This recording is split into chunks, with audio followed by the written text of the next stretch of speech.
Hey, welcome to The Explainer. I am so incredibly thrilled you're here today because we're tackling a topic that is fascinating, maybe a little bit uncomfortable, but literally absolutely crucial to understand. We're going to deconstruct what I like to call the broke genius paradox.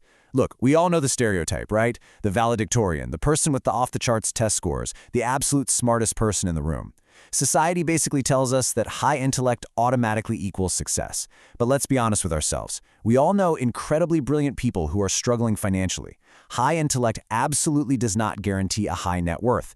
In fact, sometimes it's the exact thing standing in the way.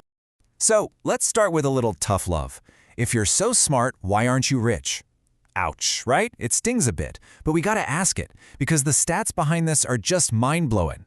Look at this. A whopping 70% of individuals with IQs over 130 never accumulate meaningful wealth. I mean, think about that for a second. Despite having every intellectual advantage, they stay poor, while people they might consider average are out there completely kicking their butts in the most important test of all, getting what you want out of life. So, what does this all mean, and why does it happen? To figure that out, we're going to break this down into 4 parts. First, the ego identity trap. Then, paralysis by overanalysis. Third, misunderstanding market value. And finally, breaking the cycle. All right, let's dive right into section 1, the ego identity trap, or basically, when intellect morphs into arrogance. You know, school kind of messed this up for a lot of intelligent folks. And honestly, it's not entirely your fault. In school, you were literally rewarded for having the right answer. You were praised for your potential. You were basically conditioned to run on approval as fuel. But then, you graduate. You hit the real world. And guess what? The real world absolutely does not care about your potential. It only cares about output and execution. And man, that sudden lack of gold stars, it leads to a massive amount of resentment. And that resentment breeds some very specific ego traps. When smart people realize the world isn't just handing them success, they get bitter. They start resenting less intelligent but wealthier people, usually claiming, oh, they just got lucky, or they must be corrupt. But let's be real, bitterness is really just entitlement with a better vocabulary. And since their whole identity is wrapped up in being the smartest in the room, they flat out refuse to ask for help out of pure pride. It's like they're lost in the jungle, stubbornly navigating by the stars, while someone with a lower IQ just stops and asks a local for directions. Smart folks avoid mentors to protect their ego, whereas wealthy entrepreneurs are out there actively hunting for them. Let's put this into perspective.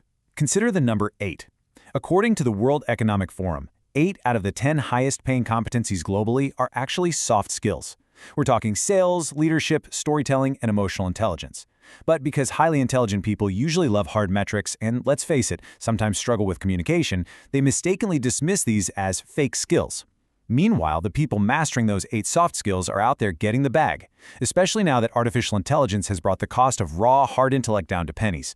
So that brings us to our second section, paralysis by overanalysis. This explores the massive disconnect between knowing how wealth is created and actually doing the work to build it.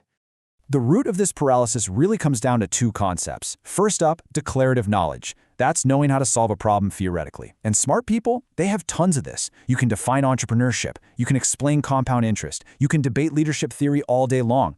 But then there's procedural knowledge. That's actually solving the problem out in the real world. I mean, you can't get a six-pack just by reading a book about crunches, right? Getting rich requires making mistakes. It requires being wrong, failing, and literally getting mud on your clothes. And those are the exact things intelligent people avoid, mostly because they're absolutely terrified of looking stupid. Which naturally brings us to the sunk cost fallacy. Listen to this. Smart people will waste years defending a decision they made in 5 minutes. Why? Because the smarter you are, the better you are at rationalizing your bad decisions. If you're highly intelligent, you can easily justify staying in a dying industry, or holding on to a degree you deeply regret, or keeping a business afloat that's bleeding cash, just because you already invested time and money into it. A smart person will stay on a sinking ship, not because they think they'll stay dry, but simply because they built the ship themselves. They confuse stubbornness with loyalty, and it costs them a literal fortune. And honestly, it gets even worse when intelligent people partner up.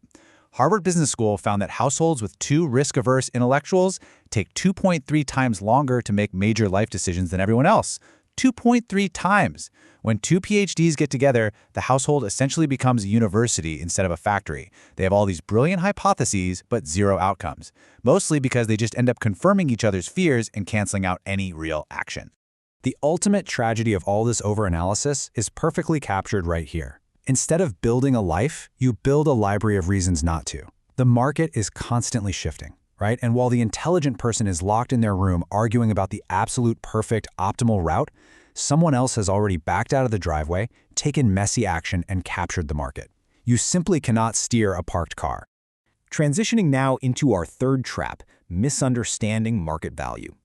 This is the staggering disconnect between what smart people value internally and what the market actually pays for externally.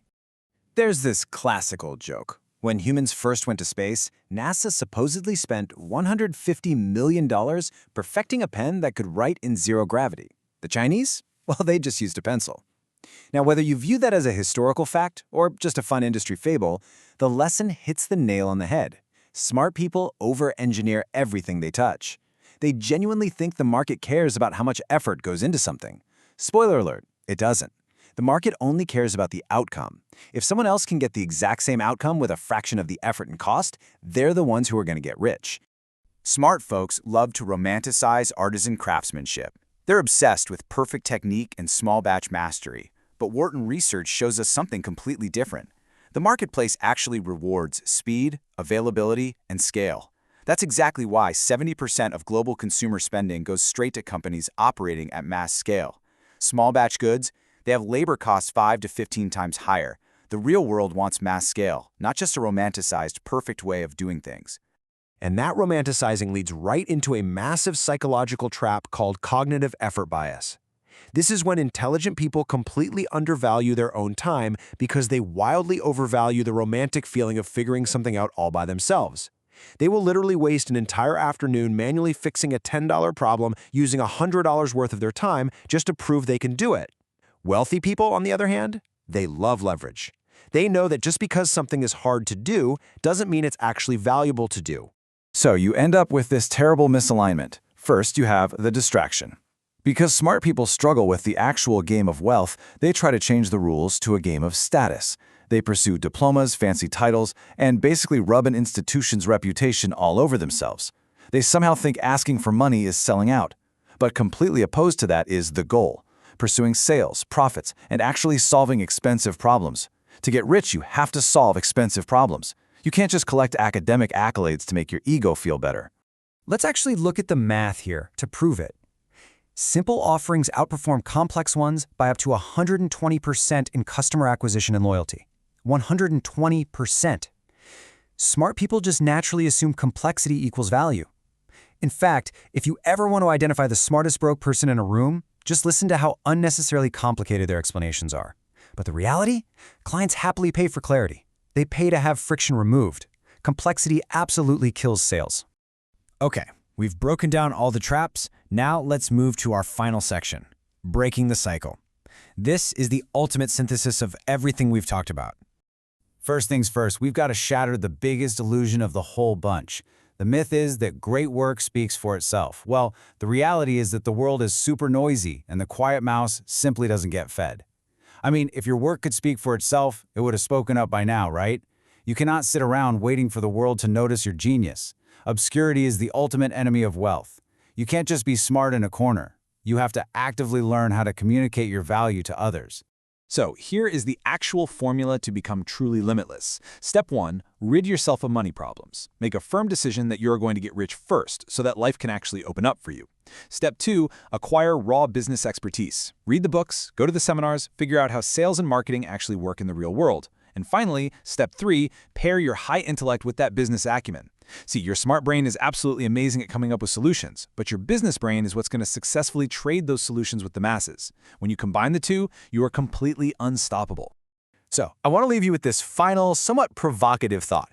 Will you use your intellect to complain about the game or to master its rules? Look, you have a gift. A high intellect is an incredible asset, but you have got to stop arguing with the reality of how the world works. Stop overthinking every single move and just start taking action. Learn the rules of the game, get a little mud on your clothes, and start building the wealth you actually deserve. Thank you so much for joining me on this explainer today. I really hope it sparked some massive shifts in your perspective. Keep learning, keep executing, and I'll see you next time.